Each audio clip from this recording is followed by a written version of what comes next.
கூறுகின்றார்கள். அதே போல போர்ச்சுகேயர் ஒல்லாந்த காலத்திலே இந்த பகுதியிலே ஆயக்கடவுகள் பல காணப்பட்டன. இந்த ஆயக்கடவுகள் என்றால் இந்த சொட்டிபுரம், இந்த பவனி, நாவற்காடு போன்ற மந்தவில் போன்ற பகுதிகளில் இருந்து கண்டாவளை பகுதிக்கு சென்று பூனகிரி பகுதிகளில் சென்று நெல்லை செய்துவிட்டு வருவார்கள். அவர்கள் எல்லோரும் இந்த ஆயக்கடவையிலே ஆயவரிகளை இருந்ததாக ஒல்லாந்தருடைய நூல்களிலே சொல்லப்படுகின்றது. எனவேதான் இந்த மந்தவில் சரசா இந்த பகுதிகள் எல்லாம் சேர்ந்தவர்கள் கண்டாவளை பகுதியிலே கமத்தை செய்கிறது இப்பொழுது நீங்கள் காணக்கூடியதாக இருக்கின்ற அந்த செய்தியை நாங்கள் ஒல்லாந்தருடைய நூல்கள் வாயிலாக அறிகின்றோம். அதே போல எட்டாலை கோட்டை ஒன்று காணப்படுகின்றது. உங்களுக்கு தெரியாத அதிசயங்கள் பல அங்கே காணப்படுகின்றன. ஆலயங்களை மையமாக கொண்டுதான் சோழர் காலத்திலே, பாண்டியர் காலத்திலே, அங்கே நாயக்க வம்ச காலங்களிலே ஆலயங்களை மையமாக கொண்டுதான் மன்னர்கள் தன்னுடைய அரச நடவடிக்கைகளை மேற்கொண்டார்கள். அந்த வகையிலே இந்த யாழ்ப்பாண ஆரிய சக்கரவர்த்திகள் யாழ்ப்பாணை ஆண்ட காலப்பகுதியிலே மந்தவில் எட்டாலை பகுதியிலே 20 ஏக்கர் பரப்பளவிலே அங்கே கோட்டைகள் காணப்பட்டதாக அங்கே வரலாற்று நூல்கள் கூறுகின்றன. பொதுமக்கள் இதனை சங்கிலியன் கோட்டை என்று அழைப்பார்கள். அந்த வகையிலே இப்பகுதிக்கு சுவாமி ஞானப்பிரகாச கடந்த 80 வருடங்களுக்கு முன்பு வந்து போகும்போது அந்த பகுதியிலே இடிந்த அந்த கற்களை எல்லாம் அப்பகுதியை சேர்ந்த மக்கள் எல்லோரும் வண்டிகளிலே ஏற்றி செல்வதாக சுவாமி ஞானப்பிரகாச தன்னுடைய வரலாற்று நூலிலே குறிப்பிட்டிருக்கின்றார். அந்த வகையிலே இப்பொழுது கோட்டை வாசல்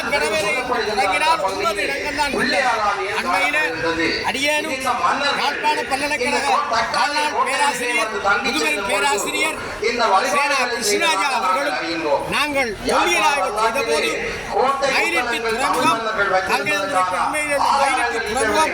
மிக புராதனமான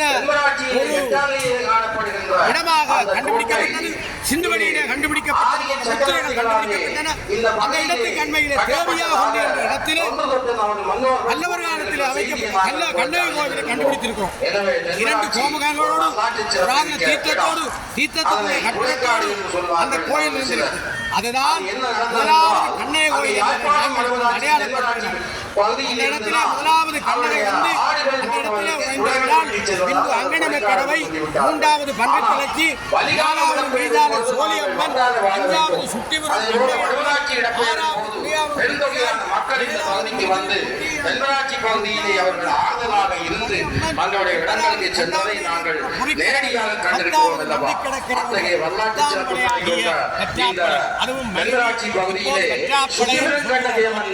மிகவும் கோலாகலமாக அமைந்து அந்த அடியவர்களுக்கு எல்லாம் அருள்பாலிக்கின்ற செய்தியை நாங்கள் பார்க்கிறோம். யாழ்ப்பாண பல்கலைக்கழகத்தை சேர்ந்த பேராசிரியர் ஆய்வுகளை மேற்கொண்டார்கள். அந்த பகுதியிலே தோட்டம் செய்யும் பொழுது சிறிய பானைகளிலே 700 ஓம நாணயங்கள் கண்டெடுக்கப்பட்டு அவரிடம் ஒப்படைக்கப்பட்டது. அதேபோல அங்கு ஆய்வுகளை மேற்கொண்ட பல்கலைக்கழக மாணவர்களும் பேராசிரியர் மனோஜ் ஒல்லாந்து ஆங்கிலேய டச்சு நாணயங்களை எல்லாம் அங்கே சேகரித்திருக்கின்றார்கள். எனவே முதல் காலத்திலே யாழ்ப்பாண அரசு காலத்திலே இந்த எட்டாலை கோட்டை மிக முக்கியத்துவம் வாய்ந்ததாக இருந்திருக்கலாம். அது பற்றிய ஆய்வுகளை நாம் மேற்கொள்ள வேண்டும் என்ற செய்தியை நாங்கள் தெரிவித்துக் கொள்கிறோம். இப்பொழுது வடக்கு வீதி பக்கமாக செய்தியாளர் நமக்கு தெரிவிக்கின்றார். அந்த வகையிலே இப்பொழுது நாங்கள் ஆலயத்தில் நன்றி கனகபாரதி கனகராஜா ஐயா அவர்களே.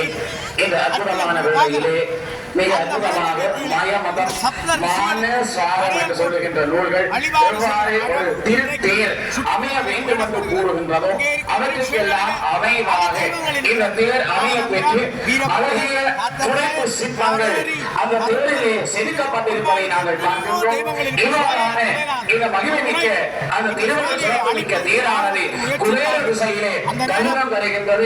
அந்த குபேர திசை என்பது குபேரனுக்குரிய திசை. ஆகவே குபேர திசையில எவ்வளவு அம்பிகையை உள்ளுமுருகி வேண்டி வழிபாடு செய்கின்றாரோ அங்கே குபேர பகவான் சங்கநிதி பதுமநிதி என்று சொல்லப்படுகின்ற நம்முடைய நிதித்துறைகளில் இருக்கின்ற செல்வங்களை எல்லாம் அடியார்களுக்கு வாரி அள்ளி கொடுக்கின்ற பெருஞ்சிறப்பு. அதனாலேதான் குபேரதிசை வழிபாட்டிற்கு இவ்வளவு சிறப்பு இருப்பதை நாங்கள் பார்க்கின்றோம் அல்லவா? அந்த வகையிலே எங்கள் குபேரதிசையிலே இந்த அழகிய சித்திர தேரை நாங்கள் பார்க்கின்றோம். அக்கினி சுடர் வழியிலே இந்த தேர் காட்சி அளிக்கின்றது. அக்கினி என்பது தீயவற்றை எல்லாம் முடித்து நின்று ஆகும்படியாக தூய்மையை ஏற்படுத்துவது.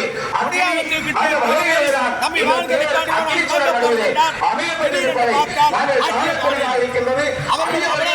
வாயம் தொட்டு இழுக்கின்றார்கள். வடம் தொட்டு இழுத்து விட்டால் உனக்கு வாயில் கிடைக்கின்றோம் என்று ஒவ்வொரு அடியார்கள் அங்கே வடம் தொட்டு இழுக்கின்ற அற்புதமான ஒரு காட்சியை பார்க்கின்றோம். இது தேர் ஓடுகின்றது. தேர் மட்டும் ஓடவில்லை. எங்களுடைய துன்பங்கள் ஓடுகின்றன. துயரங்கள் ஓடுகின்றன. வேதனைகள் ஓடுகின்றன.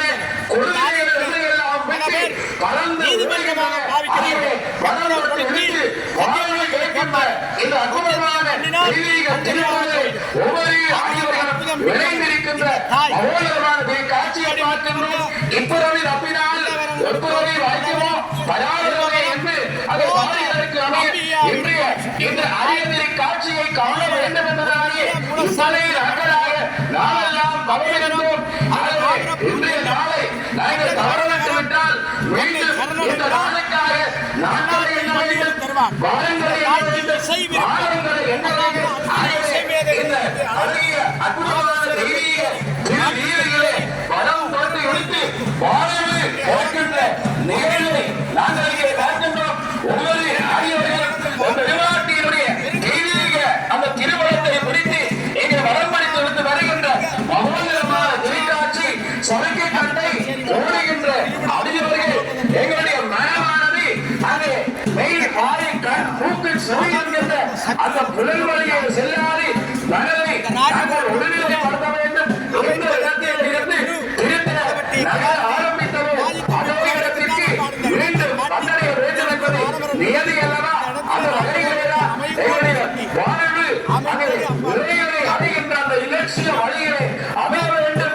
ஆகவே அந்த வாழ்வு இலட்சிய வழிகளை அமைவதற்கு நாங்கள் எங்களுடைய அந்த மக்களை வழிபடுத்த வேண்டும். அந்த வகையிலேதான் சரக்கை கண்டை ஓடுகின்ற அந்த நிகழ்வு உலகிய ஒரு படிப்பினையை ஒரு தத்துவத்தை வெளிப்படுத்துவதை நாங்கள் இங்கே காணக்கூடியதாக இருக்கின்றது. இந்த அற்புதமான வேலைகளேதான் இங்கே திருவள்ளுவர் சிறக்கின்ற மகோதரமான தெய்வீக திருநீதியிலே அதிகார் திருக்கூட்டமெல்லாம் திரண்டு வந்து தாயார் சுத்திவரும் அம்பிகை தேவதை வருகின்றார் என்கின்ற இந்த மகோதரமான நிகழ்வுகளை நம்முடைய கண்களினாலே கண்டு ரசிக்க வேண்டும்.